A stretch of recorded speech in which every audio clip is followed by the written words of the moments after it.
they could have seen it as we are now, from a magical temporal helicopter, probably Imperial Rome would look just like this to its emperors.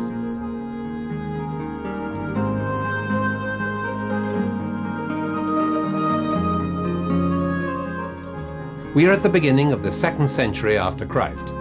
The emperor is the great Trajan. Rome is at the height of its architectonic splendor, the empire at the maximum of its expansion. The name of Rome dominates the known world of that time. The Mediterranean basin, Eastern and Western Europe, the African coast, and the Middle East as far as the Caspian Sea.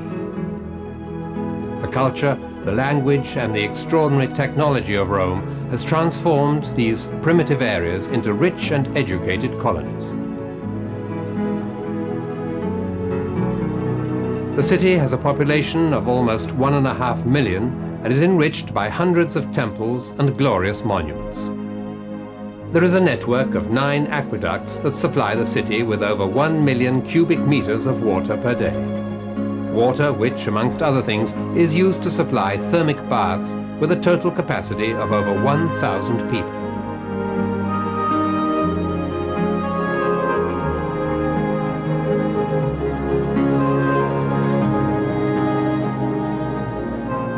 The heart of the city is where we are going now, and corresponds with the panorama every tourist has admired from the terrace of the Campidoglio, the Roman Forum. A famous and fascinating area, which, with the passing of time, has crumbled and discolored, but at the time of the empire must have been a magnificent sight. Here the major part of public life took place. In the Curia, the Senate passed laws. In the basilicas, the courts administered justice. In the great temples, the gods were worshipped. And in the great arenas, the dramas of anxiety and tension were played out. In the libraries, the records of a great culture were kept and passed on to future generations. This is how an ancient Roman library would have looked. And similar to this were the rooms of the Tabularium, a building placed at the foot of the Campidoglio, and inside of which, amongst other things, were kept the state archives. The building, which today is part of the City Hall of Rome, was built by Quinto Lutazio Catullo in 83 BC, during a turbulent period in the life of the Republic, the dictatorship of Sylla. On shelves just like these were stored the most important political documents of that time.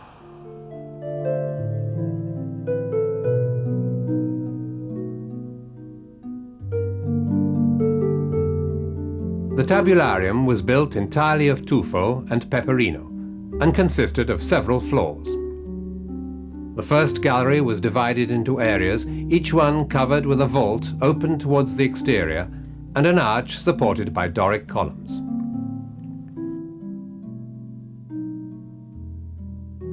The architrave was made of travertino, and covered with a Doric frieze design in squares and rectangles. The top floor collapsed during medieval times. This was probably very spectacular, consisting of a 13-meter-high gallery supported by 12 massive Corinthian columns. It was probably from this terrace that the powerful men of that time watched the historic events that took place in the large square below, the Roman Forum.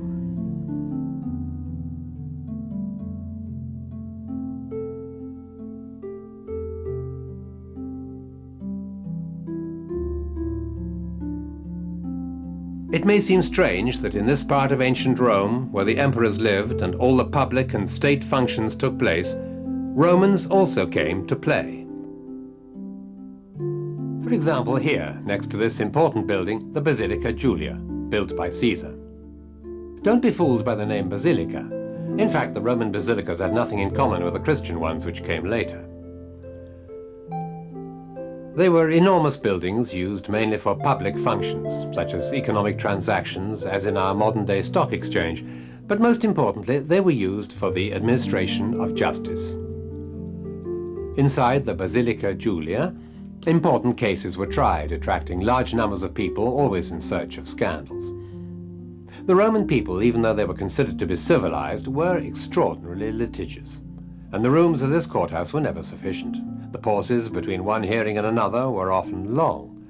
And so, to pass the time, large chessboards and other games were carved on the steps outside. These we can still see today. But come on, let's go inside.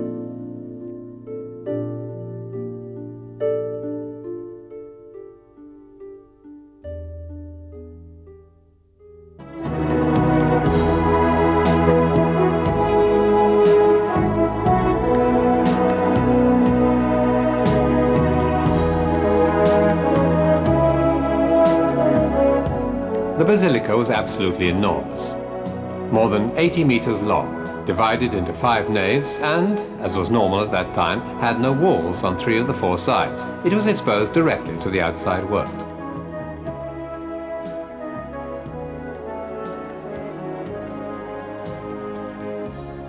Here, in fact, the tribunal of the centumvirs operated. With the help of various partitions to divide the large space, 4 cases could be dealt with at the same time. As we said before, the trials were public, and when famous people were involved, the population flocked to the hearings. With noise and confusion that we can well imagine. But maybe it's better that we move on. Today, there's an important meeting in the Senate.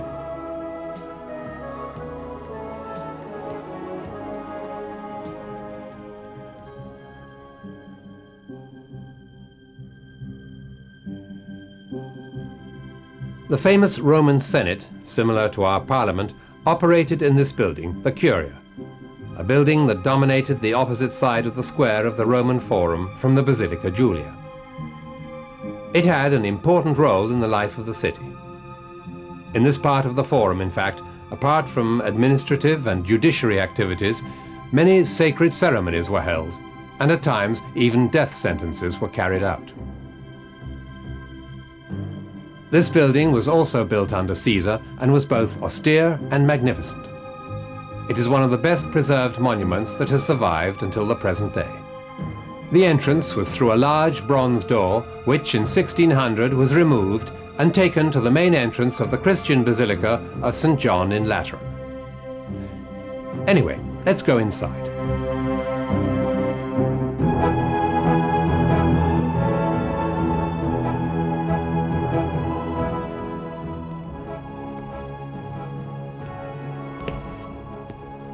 The Senate consisted of 600 members. But there were only 300 seats, divided into 3 levels, one above the other.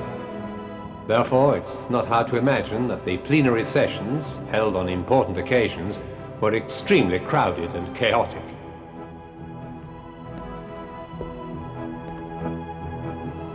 The hall was majestic, more than 20 meters high, with the pavement, which has remained more or less intact, in splendid polychromatic marble. On the walls there were several niches with columns at the sides, resting on shelves and designed to contain statues. It was here that during this historic period, decisions that brought Rome to dominate the world were taken.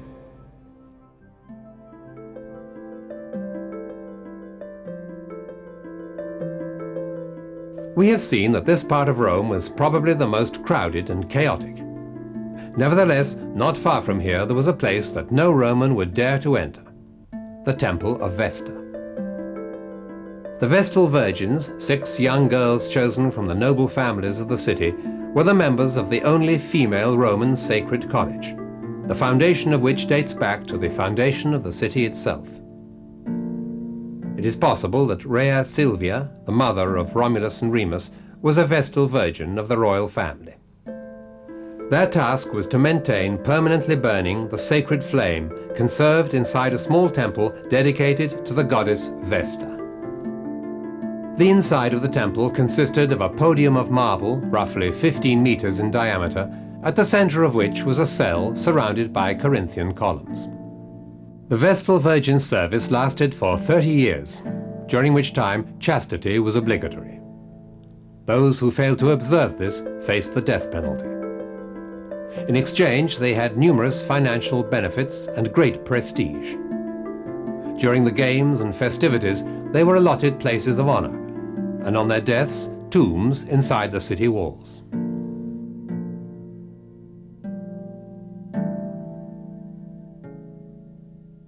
They lived in a large building built around a courtyard and situated next to the temple.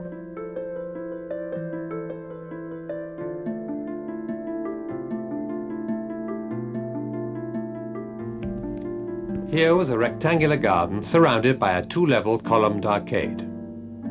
Under the porch were the statues of the great Vestals, the senior members of the sacred college. Around the edges of the garden were the bedrooms, a kitchen, and numerous bathrooms, all equipped with heating systems. One could describe it as a luxurious environment when compared to the austerity of Christian convents. Next to the area that we now call the Roman Forum, there began to develop, beginning in the 1st century after Christ, other forums, each one sponsored by the powerful person of that time. They were developed fulfilling a precise urbanistic plan, tending to create centers of common interest where the people could participate actively in public life. Therefore, they were considered very important by the powerful men of the time because it gave them the possibility to exercise and celebrate their power. For this, they would not hesitate to spend large sums of money. Even the great Augustus, the first emperor of Rome, wanted to build his own forum. In fact, it was built following a vow he made on the eve of the Battle of Philippi, in which Brutus and Cassius, Caesar's assassins, lost their lives. The Forum of Augustus was inaugurated in 2 BC. It was not as majestic as the one Trajan was to build later, but it boasted a splendid temple dedicated to Mars Ultore, which means the Avenger.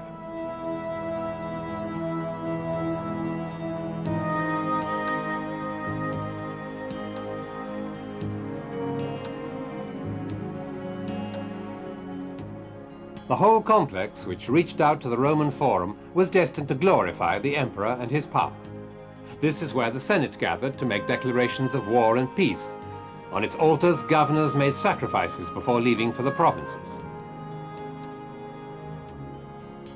Here were also erected the statues of victorious generals with carvings depicting the conquered nations. The temple was of considerable dimension, as can be seen from 3 of the original 8 Corinthian columns, 15 meters high.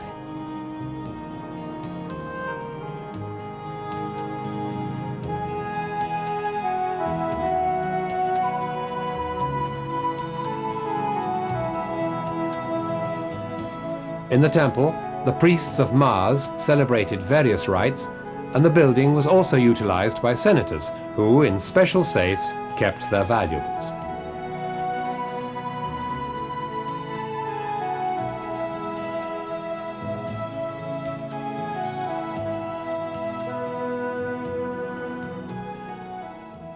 We must, however, wait another century to see the most spectacular of the forums, the Forum of Trajan, built alongside the Forum of Augustus.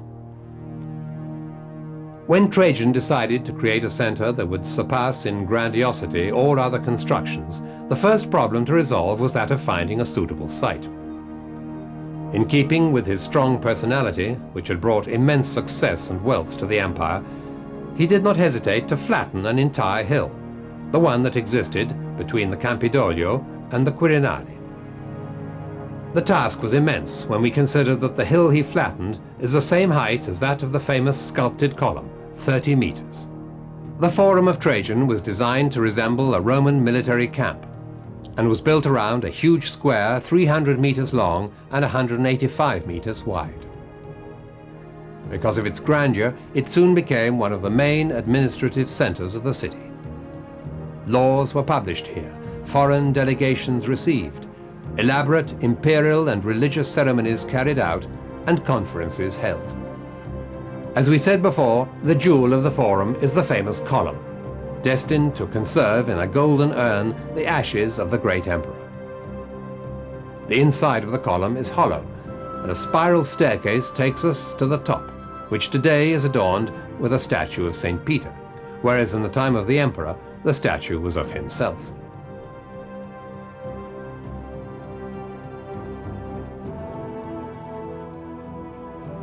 The column is completely covered by a frieze over 200 meters long, representing scenes from the two victorious wars Trajan fought against the Daci, a people who inhabited what is now Romania. It is really a marble movie, to use the definition of Italo Calvino, a sculptural masterpiece which allows us to relive the various phases of the campaign.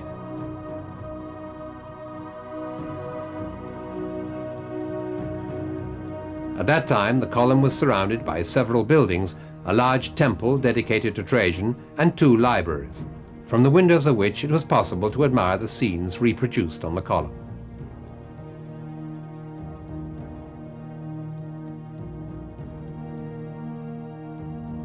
But the most important building in the Forum was the Basilica Ulpia, the work of the great architect Apollodorus of Damascus. The basilica was the largest in Rome. It measured 170 meters by 60.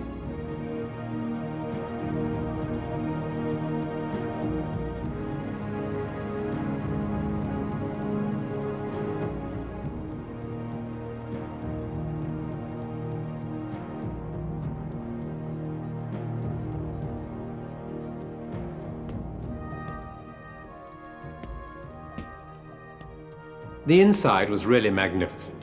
It consisted of 5 naves, divided by 4 rows of columns made from granite and Cipollin marble.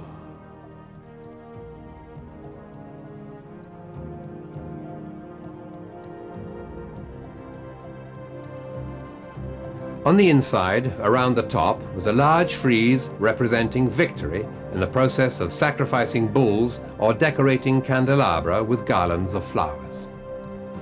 The floor was splendid, harmoniously alternating geometric figures of polychromatic marble.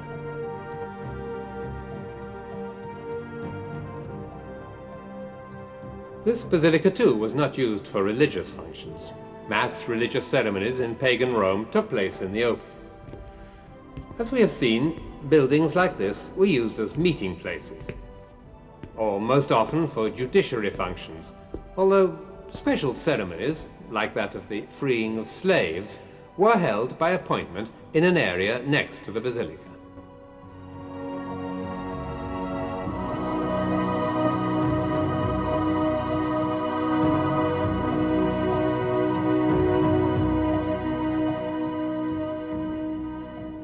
The last basilica that we want to visit is certainly the most famous of those existing today. We once again find ourselves facing a magnificent building whose construction was started in the first years of the 4th century by a mediocre Roman emperor, Maxentius, whose name will remain forever tied to the fame of the building. But it was Constantine, who dethroned him in 312 AD after the Battle of the Milvian Bridge, who finished the building in grand style. The building, situated on the Sacred Way, halfway between the square of the Roman Forum and the Colosseum, covered an area of 100 meters by 65, roughly the size of a football field. There were 2 entrances. The grand entrance was located on the Sacred Way and consisted of a solemn portico made up of 4 huge columns and placed at the head of a flight of steps.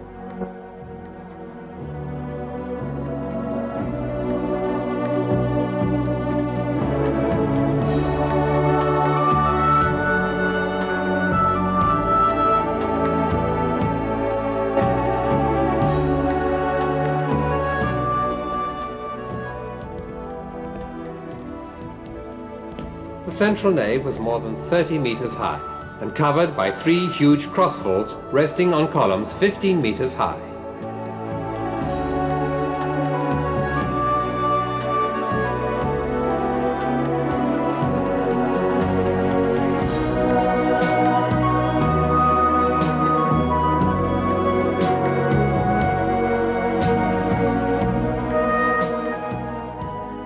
The northern side of the nave ended in a vault on the inside of which were various niches for statues, framed by small columns resting on sculpted brackets.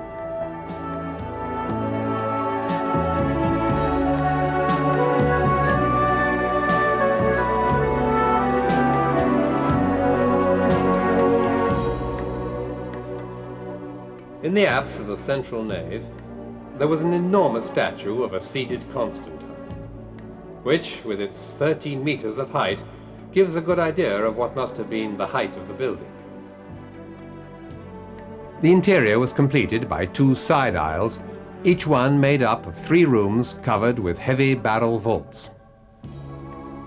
The floor was splendidly decorated with polychromatic marble, and on the 2 floors above there were huge windows to illuminate the room. Like other great Roman monuments, this huge building became, during the Middle Ages and the Renaissance period, one of the most plundered quarries for building materials. The last of these columns was removed in 1613 by order of Pope Paul V and placed in the square of Santa Maria Maggiore, where it can be admired today. It's getting late, and it's time we went to the Palatine. We've been invited by the Emperor, and as you can imagine, we can't keep him waiting.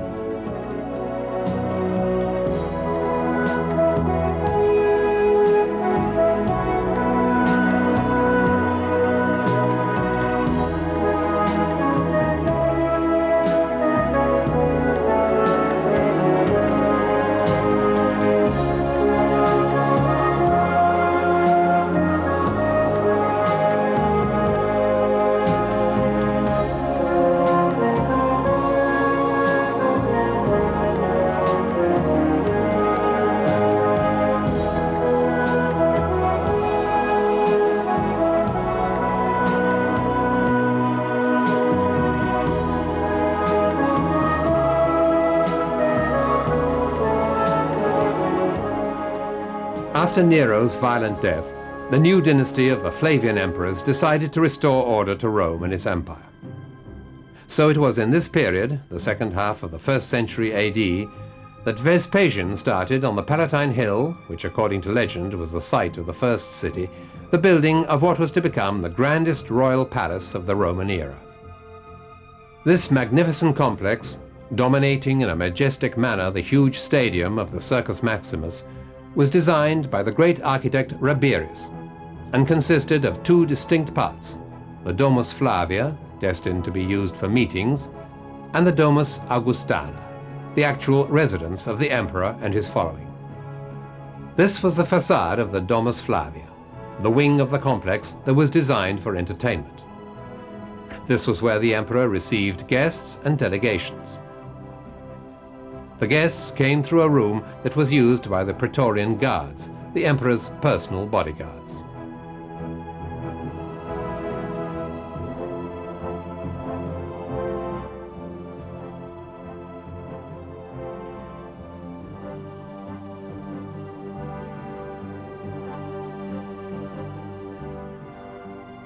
It was in this beautiful room that the emperor received the gifts of the various visitors, friends, courtiers, and ambassadors. This is the so-called Royal Hall, a building rather like a temple that evokes religious architecture.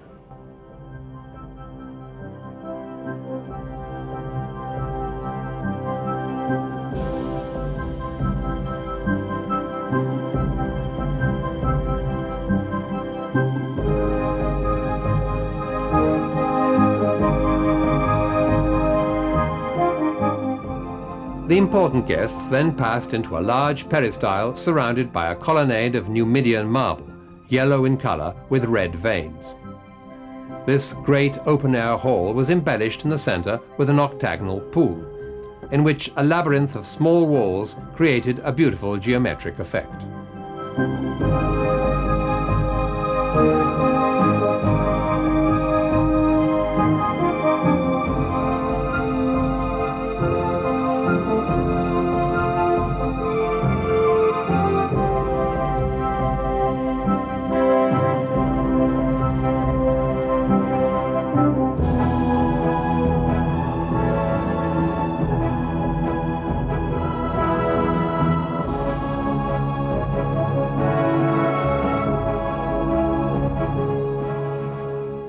From the peristyle, the important guests passed into another room which was known as the triclinium, or dining room, the so-called cenatio Iovis.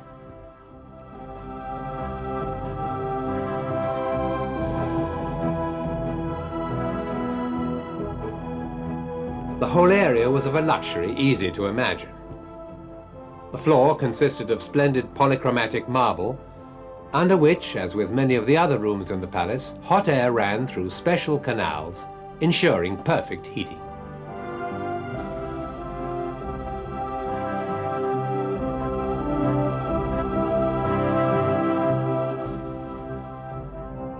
It was in this room that the emperor used to offer sumptuous dinners to his most special guests. But we have to hurry to get to the Colosseum. The most important events are about to start.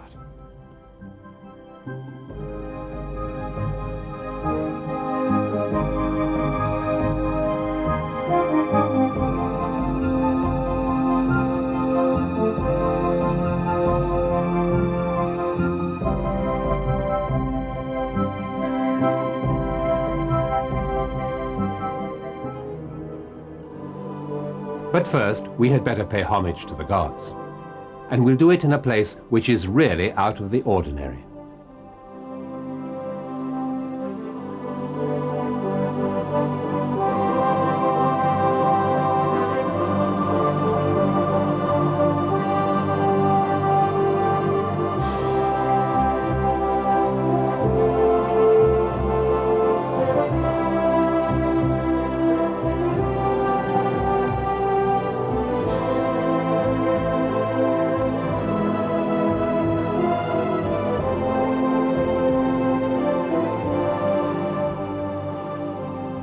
This is the temple of Venus and Rome, situated in front of the Colosseum. It was personally designed by Hadrian, who inaugurated it in 135 AD. The site of this temple must have been spectacular. Its dimension, 145 meters by 100, made it the largest temple in Rome, and the only one to have 10 huge columns on its front, supporting vaults decorated with stuccoed caissons. The temple's shape is typically Greek. On the podium's long side, 2 double colonnades encircled the sacred area, opening in the center into 2 vestibules. An example unique in Roman architecture, the temple consisted of 2 cells oriented in opposite directions with the bottom walls side by side. The reason for this must have been symbolic, as the temple represented the approach of the goddess Roma towards Venus, the great progenitrix of the city and the empire. There were 2 recesses where the statues of the gods were placed, and the walls were lined with large columns of porphyro. The floor was particularly rich and made from polychromatic marble. The ceiling, decorated with stuccoed caissons, and the apsis basin give the room a really solemn effect. Now we really have to go, or we won't get the best seats.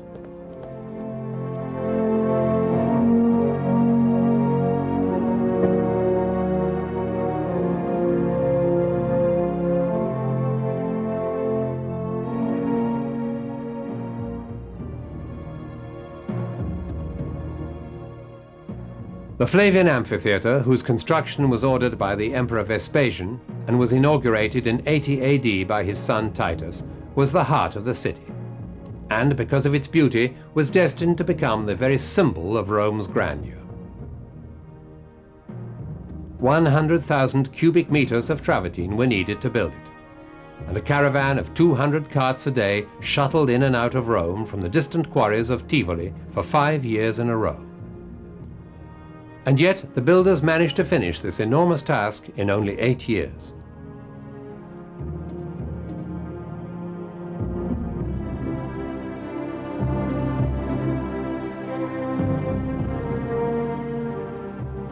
No expense was spared to embellish this monument.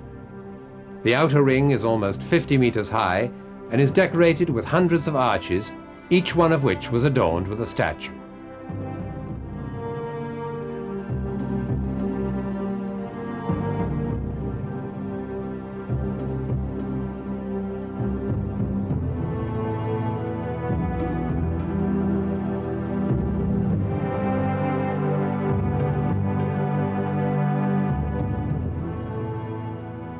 The aesthetic care shown by the unknown architects who conceived it is shown by the various styles of the heads of the semi-columns that flanked the arches on the first 3 floors. The first was stylized Doric, the second elegant Ionic, and the third refined Corinthian. But it's time to go in. The show is about to begin.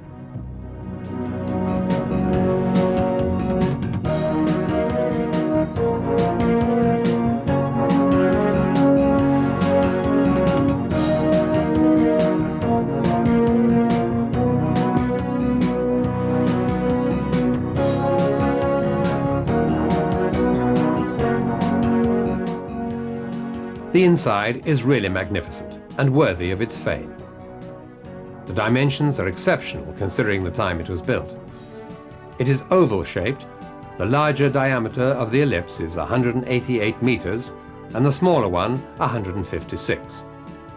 The vaults covering the stairways are painted in gold and purple. The corridors paved with marble and decorated with mosaics, and the partition walls are set with precious stones.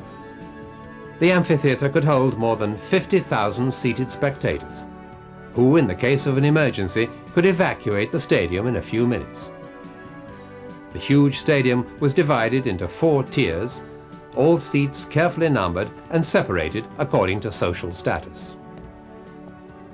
One curiosity was that the women occupied the higher galleries, perhaps to avoid a promiscuity that might have led to serious disorders. Despite the size of the arena, the view from all the seats was perfect. A high metal net protected the spectators from possible assaults by the wild animals. During hot sunny days, the whole amphitheater was covered with a huge cloth cover which provided cool air and shade for the spectators. Its unfurling required tremendous effort, and even now its mechanism is clouded in mystery. Probably a huge metallic ring was hoisted by hundreds of ropes that pivoted on poles placed on the top of the external perimeter. Large cloth sails were then unfurled with amazing coordination by 1,000 expert sailors. And while the spectators got excited by the performances of the famous gladiators, under the huge wooden platform that made up the arena, a dramatic and frenetic hidden world organized the next show. Considering the technology of those times, which could count only on human labor, it seems incredible today that such a large number of wild animals could be handled simultaneously. Using a series of hoists and chutes, groups of animals were conveyed through the underground maze and finally into the arena, where they arrived terrified. At the end of the show, having reached their inevitable destiny, they were carried away and eliminated with the same efficiency and organization. We are almost certain that what the Romans never saw in the Colosseum was the slaughter of Christian martyrs. But thousands of gladiators died here. They were real war and death professionals, who often became the idols of the crowds and were jealously protected by their trainers, as they could earn a fortune for them. Let's leave this historical monument with the memory of those courageous men who were resigned to their destiny. A moment that belongs to long ago memories, but to which all mankind owes something.